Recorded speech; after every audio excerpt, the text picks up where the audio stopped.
Welcome back, dear students. In previous video we discussed about the meaning, definition and characteristics of company. Let's discuss some advantages and limitations of company. First of all, we'll discuss some advantages of company. In that, first is huge capital fund.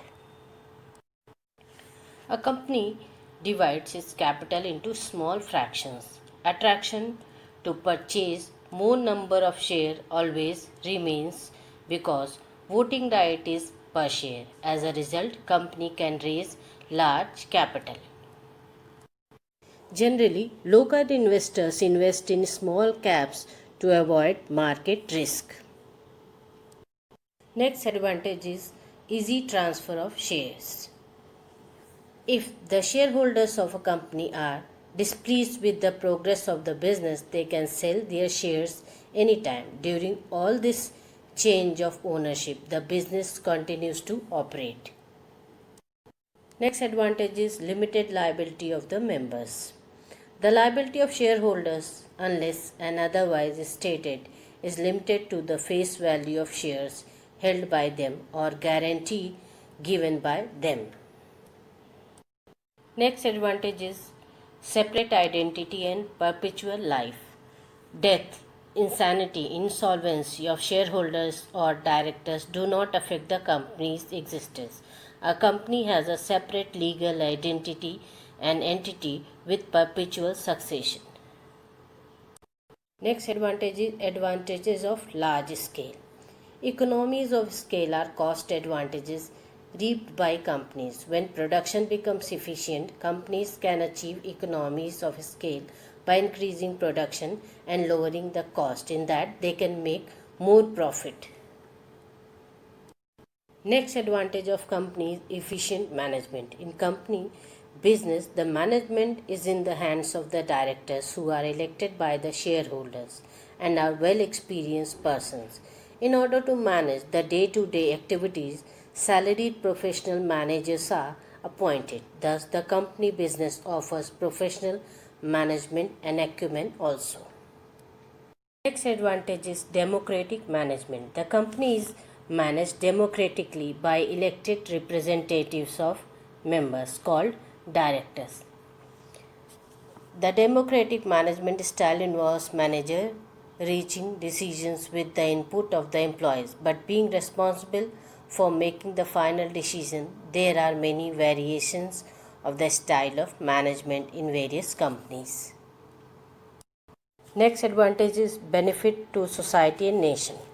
Public invest their saving in the shares, debentures and public deposits of the company. Saving is encouraged.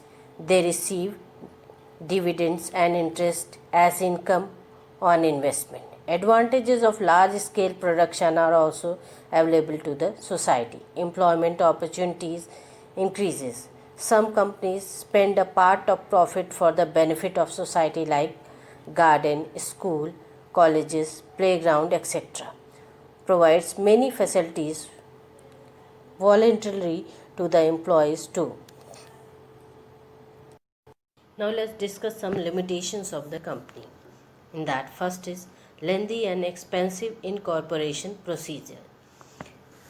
The formation procedure of company is lengthy, complicated and expensive. In comparison to sole proprietorship and partnership, company has to submit the documents like memorandum, articles before the registrar of companies to obtain the certificate of incorporation. For this, expert services are obtained. In addition to the registration fees to the registrar, experts are to be paid high fee for the services. Next limitation is legal restrictions. Compared to proprietorship and partnership, a company has to comply with more legal requirements. It consumes considerable time and effort. Next limitation is increase in administrative expenses. Administrative expense increases due to high fees to experts, attractive salary of the specialized officers, expenses on research and development, etc.